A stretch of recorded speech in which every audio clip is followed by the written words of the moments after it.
दोस्तों आज के ज़माने में मोबाइल फ़ोन हर व्यक्ति के जीवन का अहम हिस्सा बन चुका है। बड़ों की तो बात ही छोड़िए, छोटे बच्चे भी मोबाइल फ़ोन की चपेट में आ चुके हैं। आज की कहानी में आप ये सुनेंगे कि कैसे एक मोबाइल फ़ोन की वजह से दो लोगों की जान चली जाती है। इसके पीछे की वजह जानकर आप भी हैरान और परेशान हो जाएंगे। दोस्तों एक 17 साल की लड़की जिद करती है अपने पिता से कि उसे मोबाइल फ़ोन चाहिए। जब उसके पिता उसे मोबाइल फ़ोन लाकर दे देते हैं तो वह लड़की उस फ़ोन में गंदी फ़िल्म देखने लगती है, जिसके बाद उसे गंदी फ़िल्म देखने की लत लग जाती है और जैसा वह वीडियो में देखती है वैसा ही करने का विचार उसके मन में आने लगता है। जिसके बाद वह अपने घर के बगल के ही लड़के के साथ एक संबंध बनाने का काम शुरू कर देती है। जब उसके माता पिता को यह बात पता चलती है तो वह लोग उसका फ़ोन छीन लेते हैं। जब फ़ोन उसका छीन लिया जाता है तो वह लड़की वीडियो नहीं देख पाती। इसके बाद वह लड़की उस लड़के के साथ मिलकर अपने माता पिता के खिलाफ एक ऐसा षड्यंत्र रचती है, जिसे सुनकर आज के समाज के लोग यही कहेंगे कि हे भगवान, ऐसी लड़की भगवान किसी को भी मत देना। तो दोस्तों चलिए जानते हैं इस पूरी कहानी को। दोस्तों यह कहानी है मध्य प्रदेश की। मध्य प्रदेश में एक गांव में एक रमेश नाम के व्यक्ति का परिवार रहता था। रमेश के परिवार में उनकी पत्नी और उनकी एक बेटी थी जो हाई स्कूल में पढ़ रही थी और उसने परीक्षा भी पास कर ली थी। रमेश अच्छा कमाता खाता था, अच्छा काम करता था, जिससे उसके परिवार में पैसों की कोई कमी नहीं थी। परिवार बिल्कुल हंसी खुशी और सुख संपन्न से रहता था। अच्छा, रमेश की बेटी ने हाई स्कूल पास किया था तो वह अपनी पिता से मोबाइल फ़ोन की मांग करने लगती है। इसके बाद रमेश भी काफ़ी खुश होता है कि उसकी बेटी ने हाई स्कूल फर्स्ट डिवीज़न में पास किया है, तो इसके लिए वह अपनी बेटी को मोबाइल फ़ोन लाकर दे देता है। मोबाइल फ़ोन मिलने के बाद अंजू बहुत खुश हो जाती है और जब भी वह स्कूल से घर वापस आती तो अपना फ़ोन लेकर एक कोने में बैठ जाती और पूरा दिन वह मोबाइल में पता नहीं क्या-क्या देखती थी, किसी को कुछ भी पता नहीं था। धीरे-धीरे वह उस मोबाइल फ़ोन में गंदी वीडियो देखने लगती है और उसे उस वीडियो देखने की लत लग जाती है। अच्छा दोस्तों, अंजू को वह गंदी वीडियो देखने की लत ऐसी लगी कि जब तक वह वीडियो नहीं देखती थी तो उसका दिमाग काम ही नहीं करता था। वह बिल्कुल पागलों जैसी हरकतें करती थी और वह कहीं न कहीं अपना फ़ोन लेकर अपने घर के किसी एकांत जगह में छुपकर वह वीडियो देखने लगती थी। अच्छा दोस्तों, अंजू जब वह वीडियो देखती थी तो वीडियो में जो कुछ भी होता था उसका मन भी वह सब करने को करता था। इसलिए वह एक बॉयफ्रेंड बनाने के बारे में सोचने लगी। आखिरकार अंजू की नज़र में उसके ही पड़ोस का एक लड़का दिख जाता है। इसके बाद वह उस लड़के के साथ अपना प्रेम मोहब्बत का चक्कर चलाने लगती है और वह दोनों छुप छुप कर मिलना शुरू कर देते हैं। दिन बीतते जाते हैं और एक दिन ऐसा भी आता है जब अंजू उस लड़के के साथ संबंध बनाना शुरू कर देती है।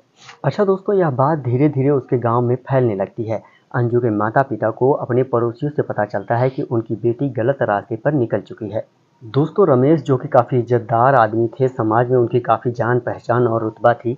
जब वह लोगों से अपनी बेटी के बारे में ऐसी बात सुनते हैं तो उन्हें काफ़ी बेइज़्ज़ती महसूस होती है और वह शर्मिंदगी महसूस करते हैं।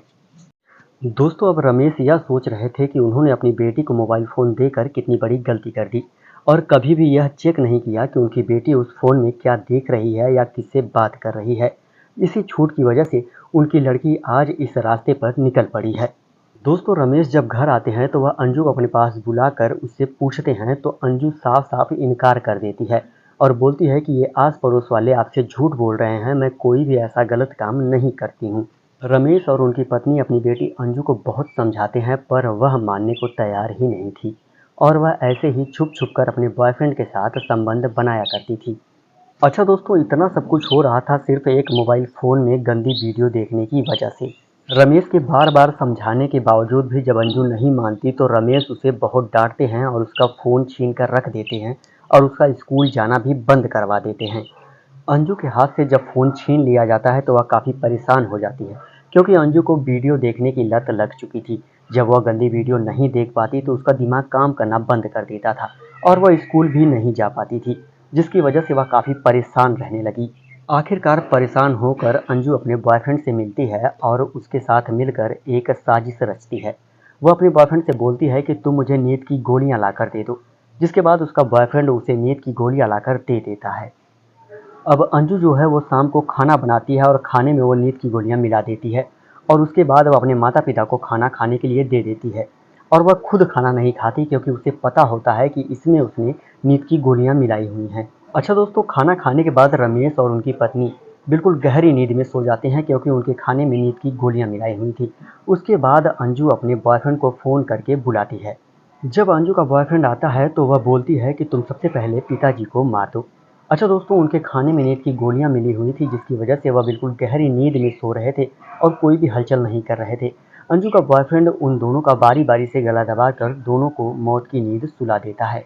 अच्छा दोस्तों, जब अंजू यह कन्फर्म करती है कि उसके माता-पिता मर चुके हैं, तो वह इतनी खुश होती है कि अपने माँ-बाप की लाश के सामने ही अपने बॉयफ्रेंड को किस करने लगती है और अपनी खुशी का इज़हार करने लगती है। वह दोनों वहीं उस डेड बॉडी के सामने ही संबंध बनाने लगते हैं। अब दोस्तों, आप सोच ही सकते हैं कि जो लड़की अपने माँ-बाप के लाश के सामने अपने बॉयफ्रेंड के साथ संबंध बना रही है, उसका कलेजा कितना कठोर होगा।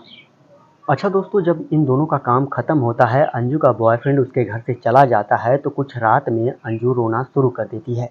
उसकी रोने की आवाज़ सुनकर उसके आस पड़ोस के लोग जब घर में पहुंचते हैं तो वहां पर रमेश और उनकी पत्नी की लाश को देखकर लोग हैरान हो जाते हैं और वह अंजू से पूछते हैं कि यह कैसे हुआ। तो अंजू रोती हुई बोलती है कि मुझे कुछ नहीं पता, मैं तो अपने कमरे में सो रही थी। अच्छा दोस्तों, कुछ देर बाद वहां पुलिस पहुंच जाती है और दोनों लाशों को पोस्टमार्टम के लिए भेज देती है और अंजू से पूछताछ शुरू कर देती है। पर अंजू सिर्फ रो रही थी और कुछ भी नहीं बता रही थी। कुछ दिनों बाद जब पोस्टमार्टम रिपोर्ट आती है तो रिपोर्ट में ये जाहिर होता है कि उन दोनों को खाने में जहर दिया गया था। इसके बाद जो पुलिस होती है वह अंजू को थाने लेकर आती है और कड़ाई से पूछताछ करती है, लेकिन अंजू सिर्फ रो रही थी और कुछ भी नहीं बताती है।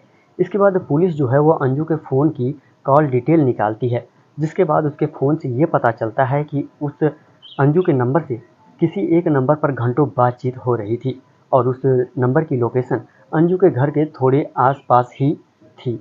इसके बाद पुलिस वाले उस नंबर के जो वो नंबर चला रहा था उस लड़के को उठाते हैं। ये वही लड़का अंजू का बॉयफ्रेंड होता है।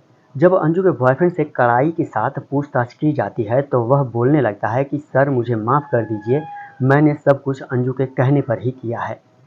अब अंजू भी फूट-फूट कर रोने लगती है और हाथ जोड़कर माफ़ी माँगने लगती है। दोस्तों, किसी इंसान को किसी चीज़ की लत लगती है तो वह चीज़ करने के लिए किसी भी हद तक जा सकता है। हो सकता है कि उस लड़की के माता-पिता अगर उस लड़की को फ़ोन न दिलाते तो शायद आज वह दोनों जीवित होते। आपको यह वीडियो पसंद आई हो तो वीडियो को लाइक करना मत भूलना। ऐसी ही वीडियो देखने के लिए हमारे चैनल को सब्सक्राइब करें। मिलते हैं अगली वीडियो में।